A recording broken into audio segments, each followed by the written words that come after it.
The patient is sitting. The forearm is resting on the table in pronation. The wrist is neutral. The therapist stabilizes the forearm.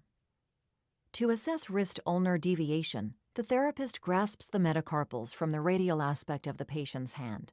The hand is moved in an ulnar direction to the limit of wrist ulnar deviation.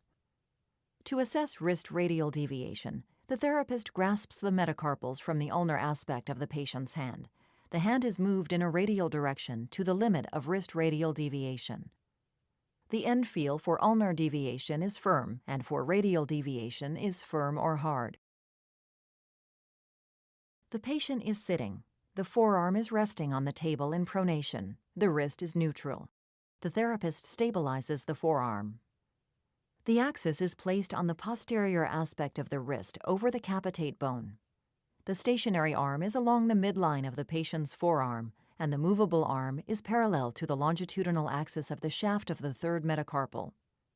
The wrist is adducted to the ulnar side to the limit of wrist ulnar deviation.